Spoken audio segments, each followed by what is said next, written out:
ఏసే పరిష్కారము అనుదిన Bible study కార్యక్రమం ప్రేక్షకులందరికీ మన ప్రభువును ప్రియరక్షకుడు అయిన యేసుక్రీస్తు వారి మహిమగల నామమున వందనాలు. ప్రభువునందు ప్రియ దేవుని బిడ్డలారా, నేటి దినము దైవజనులు కారుపాటి శ్యాన్సాగర్ గారి ద్వారా ఎహెస్కేలు గ్రంథమును ధ్యానం చేసుకుందాము. మీరందరూ బైబిల్తోనూ నోట్బుక్తోనూ సిద్ధపడి ఉంటే దైవజనులు కారుపాటి శ్యాన్సాగర్ గారు ప్రార్థన చేసి ఈ దినపు వాక్య పరిచర్య చేస్తారు. ప్రభువునందు ప్రియ దేవుని బిడ్డలారా, నేటి వాక్య ధ్యానం కొరకు ప్రార్థిద్దాం. ఎపిసోడ్ సహకారులు కావాలి. ఈ మాసం చాలా తక్కువ మంది ఎపిసోడ్ సహకారులు వచ్చారు. ప్రభువు అనుగ్రహించున్నట్లు దయతో ప్రార్థించండి. ప్రార్థన చేసుకుని వాక్య ధ్యానములోనికి వెళదాము. తలలు వంచండి, ప్రార్థనలో ఏకీభవించండి. మమ్ములను మిక్కిలిగా ప్రేమిస్తున్న మా ప్రియ పరలోకపు తండ్రి, మీకు వందనములు, స్తోత్రములు. నేటి వాక్య ధ్యానం ద్వారా మాతో మాట్లాడండి. ఎపిసోడ్ సహకారులను పంపించి ప్రతి అవసరం తీర్చండి. యేసు నామమున ప్రార్థిస్తున్నాము తండ్రి, ఆమెన్. ప్రభువునందు ప్రియ దేవుని బిడ్డలారా, డిసెంబర్ 10వ తారీఖు నాటికి 5000 ఎపిసోడ్స్ పూర్తవుతాయి. 12వ తారీఖు సెకండ్ సాటర్డే, 12వ తారీఖు డిసెంబర్ కృతజ్ఞతాస్తుతి కూడిక ఏర్పాటు చేస్తున్నాము. నా పరిచర్య సంవత్సరాలు 25 పూర్తయ్యాయి. Silver jubilee thanks giving meeting కూడా అందులోనే యాడ్ చేస్తున్నాం. అదే రోజు భారతదేశంలో 29 రాష్ట్రాలు, 7 యూనియన్ టెరిటరీస్, మొత్తం 36. వీటిల్లో అన్నింటా కూడా మిషన్స్ ప్రారంభించడానికి మొట్టమొదట ఉత్తర దిక్కు నుండి కిందకు జమ్మూ కాశ్మీర్, హిమాచల్ ప్రదేశ్ అండ్ పంజాబ్, ఈ 3 రాష్ట్రాల్లో 3 మిషనరీసు సిక్కుల మధ్య పరిచర్య చేసేవారు, శ్రీనగర్ ఏరియాలో పండిట్స్ మధ్య, కాశ్మీరీ పండిట్స్ మధ్య పరిచర్య చేసేవాళ్ళు, ట్రైబల్ గ్రూప్స్ మధ్య పరిచర్య చేసేవాళ్ళను ఏలూరులో అభిషేకించి పంపిస్తాం. బిగ్ మిషన్స్ ఇండియా అంతా కూడా ఎస్టాబ్లిష్ చేసే స్ట్రక్చర్ ఏర్పాటు చేస్తున్నాం.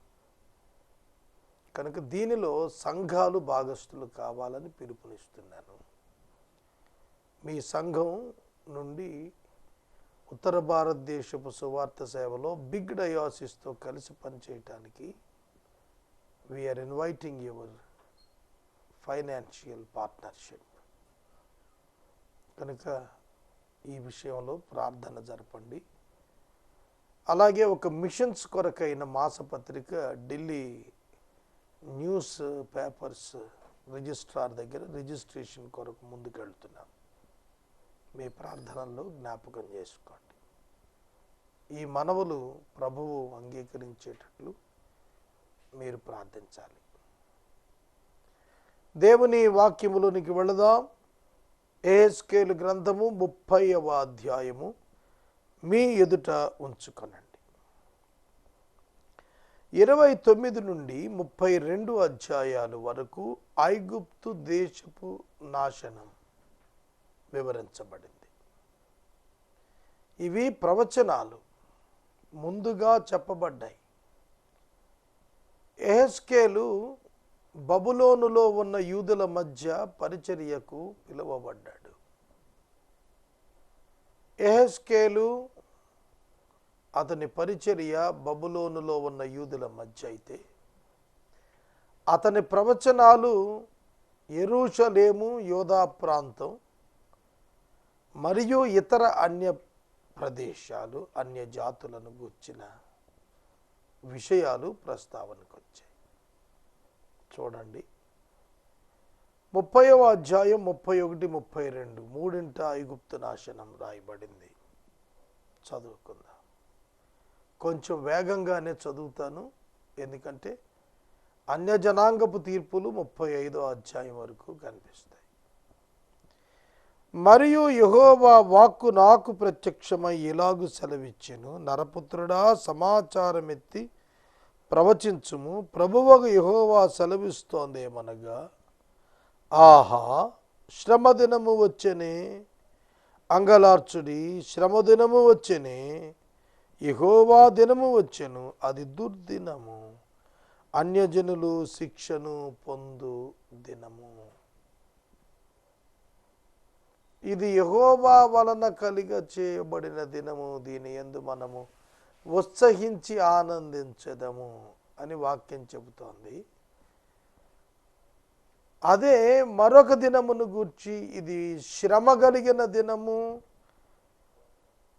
దీని యందు అంగలార్చాలి, అది దుర్దినము, శిక్షా దినము అని మరొక దినం గురించి రాస్తున్నాడు.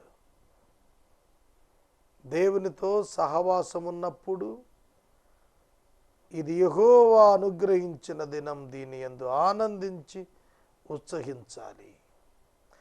యెహోవాను తిరస్కరించిన జనాంగానికి ఒక దినం వస్తోంది, అది దుర్దినం. దేవుని విసర్జించిన, తన బలము చేత గర్వమునొందిన ఐగుప్తునకు దుర్దినం. ఖడ్గం దేశం మీద పడుతుంది, ఐగుప్తు దేశం మీద పడుతుంది. ఐగుప్తీయులలో హతులు కోలగా కూషీయులు కలవరబడతారు. శత్రువులు ఐగుప్తీయుల ఆస్తిని పట్టుకుని దేశపు పునాదులు పడగొడతారు. కూషీయులు, పూతీయులు, లూదీయులు, కుబీయులు, నిబంధన దేశపు వారు, మిశ్రిత జనులందరూ ఖడ్గం చేత కూలిపోతారు. మిశ్రిత జనాంగం. ఈ మిశ్రిత జనాంగం అనే పదం ఇశ్రాయేలీయులతో కనానుకు వచ్చిన అన్యజనుల్లో కూడా ఉన్నారు. ఐగుప్తులో మిశ్రమ జాతులున్నాయి. ప్రారంభం నుండి కూడా వారంతా కూలిపోతారని చెబుతున్నాడు. ఐగుప్తీయుల ఆస్తిని పట్టుకుంటానన్నాడు. దేశం యొక్క పునాదులను పడగొడతానన్నాడు. దేవుని వాక్కు నెరవేరింది, పటిష్టమైనటువంటిది. ఐగుప్తు super power in the world on those days. ఆ దినాల్లో ఐగుప్తు ప్రపంచ అద్భుత దేశం, శక్తివంతమైన అభివృద్ధి చెందిన దేశం. అయితే దాని అంతము వచ్చినదని దేవుడు చెబుతున్నాడు. 6వ వచనం, ఐగుప్తును ఉద్ధరించువారు కూలుదురు. చూడండి, ఉద్ధరించువారు సహాయకులుగా వచ్చి అభివృద్ధి చేయాలనే తలంపు కలిగిన వారు కూలిపోతారు.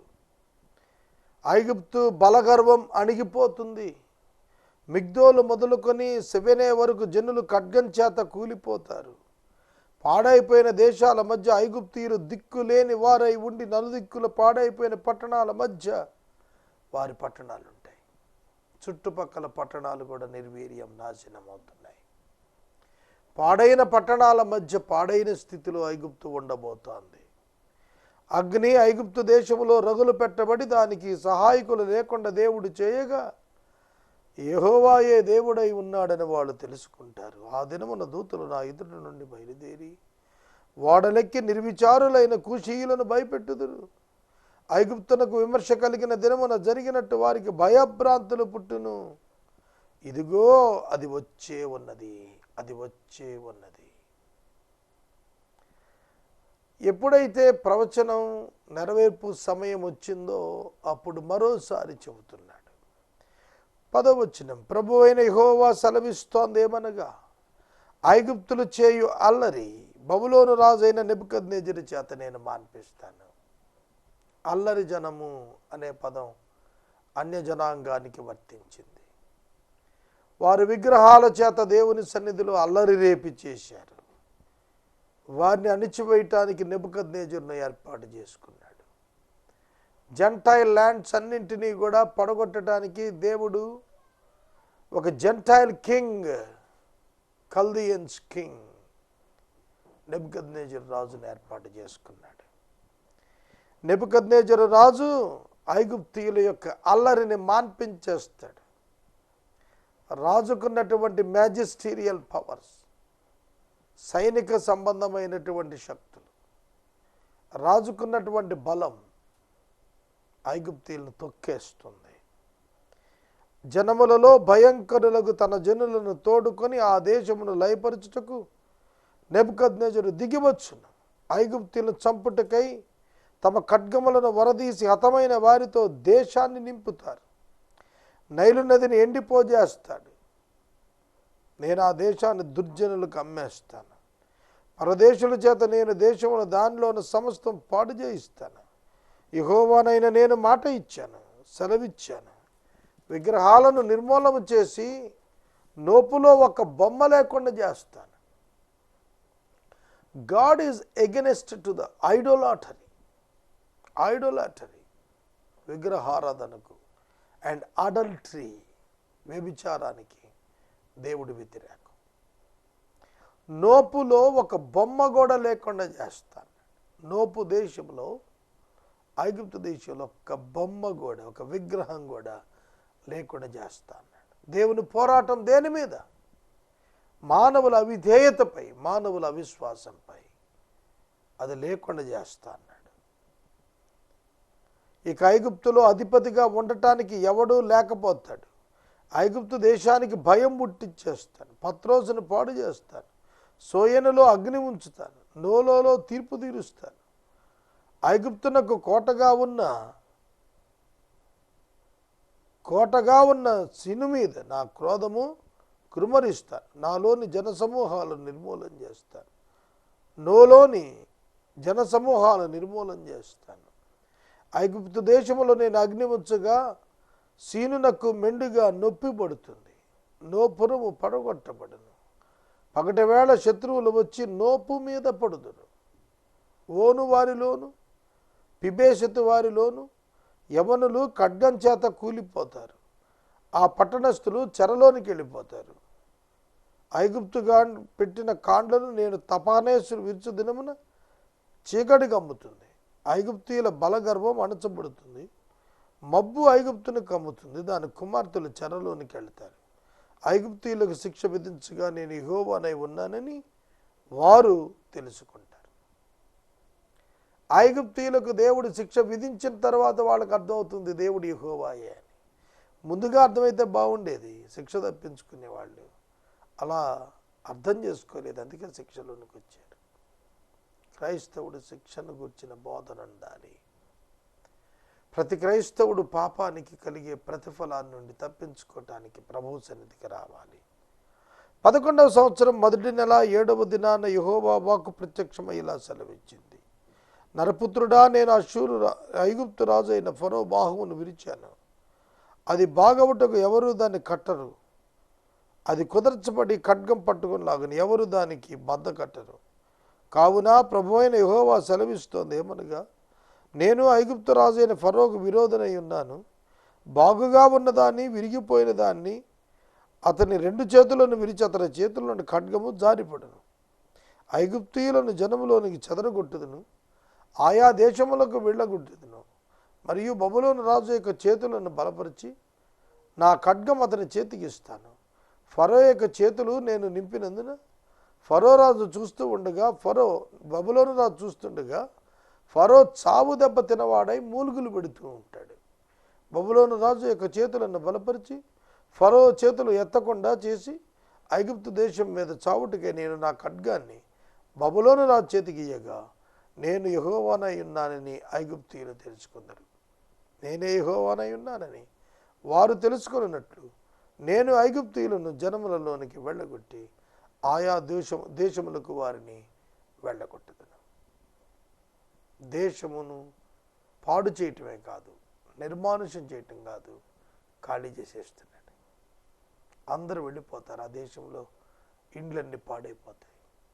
ఇది దేవుడు చెబుతున్నాడు. 31వ అధ్యాయములోనికి వెళదాం. మరియు 11వ సంవత్సరము 3వ నెల 1వ దినాన యెహోవా వాక్కు నాకు ప్రత్యక్షమై ఇలా సెలవిచ్చెను.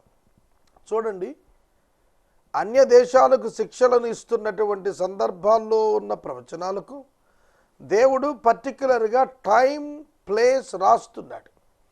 ఇది గమనార్హం. దేవుడు ఖచ్చితము అని చెప్పటానికి సమయాలను రాస్తున్నాడు. నరపుత్రుడా, నీవు ఐగుప్తు రాజైన ఫరోతో అతని సమూహంతో ఇలా చెప్పు, గనుడవైన నీవు ఎవనితో సమానుడవు? అశూరియుల లెబనోను దేవదారు వృక్షమైనట్టుండెని. దాని కొమ్మలు శృంగారములు, దాని గుబురు విశాలము, దాని కొన బహు ఎత్తైనందున మేఘాలను అంటింది. అశూరియుల విషయం ఐగుప్తు రాజుతో చెబుతున్నాడు. నీళ్లు ఉండుట వలన అది మిక్కిలు గొప్పదయ్యింది. లోతైన నది ఆధారం వల్ల అది మిక్కిలు ఎత్తుగా పెరిగింది. అది ఉండు చోటన ఆ నది కాలువ పారుతూ పొలాలు చెట్లలో ప్రవహించింది. కాబట్టి అది ఎదిగి చెట్లలో అన్నింటికంటే ఎత్తు అయ్యింది. దాని శాఖలు విస్తారాలు అయ్యాయి. నీరు సమృద్ధిగా ఉన్నందున దాని చిగుళ్ళు పెద్ద కొమ్మలు అయ్యాయి. ఆకాశ పక్షులన్నీ దాని శాఖల్లో గూళ్ళు కట్టుకున్నాయి. భూజంతువులన్నీ దాని కొమ్మల కింద పిల్లలు పెట్టాయి. దాని నీడను సకలమైన గొప్ప జనాలు నివసించాయి. ఈలాగున అది పొడుగైన కొమ్మలు కలిగి దాని వేరు విస్తారంగా జనములున్న చోట పారుట వలన అది మిక్కిలు గొప్పదై కంటికి అందమైనదిగా అయ్యింది. దేవుని వనములో ఉన్న దేవదారు వృక్షాలు దాన్ని మరుగు చేయలేకపోయాయి. సరళ వృక్షాలు దాని శాఖలంత గొప్పవి కాదు. అక్షోట వృక్షాలు దాని కొమ్మలంత గొప్పవి కాదు. దానికున్న శృంగారం దేవుని వనములో ఉన్న వృక్షాల్లో దేనికి లేదు. అశూరియులను గురించి ప్రకటిస్తున్నాడు. చూడండి, దేవుని యొక్క బిడ్డలకు కూడా లేనంతగా అన్యజనాంగానికి ఆధిక్యతలు వచ్చాయి. విస్తారమైన కొమ్మలతో నేను దాన్ని శృంగారించినందున దేవుని వనమైన ఏదేనులో ఉన్న వృక్షాలన్నింటినీ దాని సొగసును చూచి దాని యందు అసూయపడ్డాయి. దేవుడే అన్యజనాంగాన్ని పైకి లేపాడట. ఎంత విచిత్రంగా ఉంది. ప్రతి జనాంగాన్ని వృద్ధి చేసేది దేవుడే. దేవుని యొద్దకు రాకుండా వాడు తమ ఇష్టం వచ్చిన మార్గాల్లో తొలగిపోతున్నారు. ఇది మనం గుర్తుంచుకోవలసిన ప్రధాన పాఠమే. కనుక కేవలం దేవుడు క్రైస్తవునికే దేవుడా? కాదు, ప్రతి మానవునికి దేవుడే.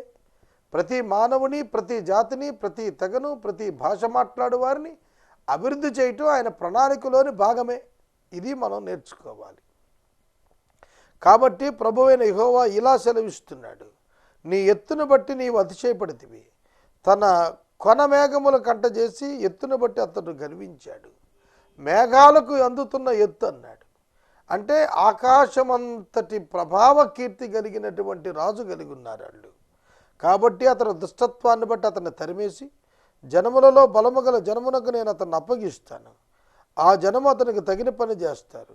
జనములలో క్రూరులైన పరదేశులు అతన్ని నరికి పారేసిరి. కొండల్లో లోయల్లో అతని కొమ్మలు పడిపోయాయి. భూమి మీద ఉన్న వాగుల్లో అతని శాఖలు విరిగిపడిపోయాయి. భూజనులందరూ అతని నీడను విడిచి అతన్ని పడి ఉండనిచ్చారు. పాడైపోయిన అతని మోడు మీద ఆకాశ పక్షులన్నీ దిగిరాలుతాయి. అతని కొమ్ముల మీద భుజముల మీద భూజంతువులన్నీ పడతాయి. నీరున్న చోటన ఉన్న వృక్షాలన్నింటిలో ఏది అతని తన ఎత్తును బట్టి అతిశయపడి తన కొనను మేఘములు కంటజేసి ఏ వృక్షంగానే దాని ఎత్తును బట్టి గర్వించుకుంటున్నట్లు క్రింది లోకం వరకు పోవు నరుల యొద్దకు దిగువారితో కూడా మరణము పాలు అయిరి. అశూరియులను గురించి చెప్పాడు. ఐగుప్తీయులు అశూరియులు చరిత్ర ఇందులో ప్రస్తావనకు వచ్చింది. వారు పాతాళానికి వెళ్ళే మార్గానే ఉన్నారు. లోకంలో దేవుని ఎరగని వాడు ఎంత స్థానానికి వెళ్ళినా పాతాళం నోరు తెరుచుకుని వారి కొరకు ఎదురు చూస్తుందనేది పరమసత్యం. 15వ వచనం ప్రభువైన యెహోవా సెలవిస్తోంది ఏమిటంటే, అతడు పాతాళంలోనికి పోయిన దినాన నేను అంగలార్పు కలుగు చేశాను. అగాధ జలాలు అతను కప్పజేశాను. అనేక జలాలు ఆపి అతను బట్టి నేను వాటి ప్రవాహాలు బంధించాను. అతని కొరకు నేను లెబనోను పర్వతం గాఢాంధకారం కమ్మజేశాను. ఫలవృక్షాలను గురించి అతను వ్యాకులు పడ్డాడు. ఫలవృక్షాలన్నీ అతని గురించి వ్యాకులు పడ్డాయి. పాతాళంలోనికి నేను అతను దింపగా గోతులోనికి పోవారు ఎదుగు అతను పడవేయగా అతని పాడు ధ్వనించి జనములను వణకు చేసి తిని నీరు పీల్చు లెబనోను శ్రేష్ఠ వృక్షములన్నీ ఏదైనా వృక్షములన్నీ పాతాళంలో తమ్ము తాము ఓదార్చుకునేది. అన్యజనుల మధ్య అతని నీడను నివసించి అతనికి సహాయం చేయవారు అతనితో కూడా పాతాళంలోకి అతను చేసిన వారి ఎద్దుకు దిగిరి. కాబట్టి ఘనముగాను గొప్పగాను ఉన్న నీవు ఏదైనా వనములోని వృక్షముల్లో దేనికి సముడవు? నీవు పాతాళములోనికి త్రోయబడి గనులై అక్కడ దిగిపోయిన రాజుల యొద్ద ఉందువు. ఖడ్గము చేత అతులైన వారి యొద్ద సున్నతి నొందన వారి యొద్ద నీవు పడి ఉన్నావు. ఫరోకును అతని సమూహమునకు ఇలాగ సంభవించును.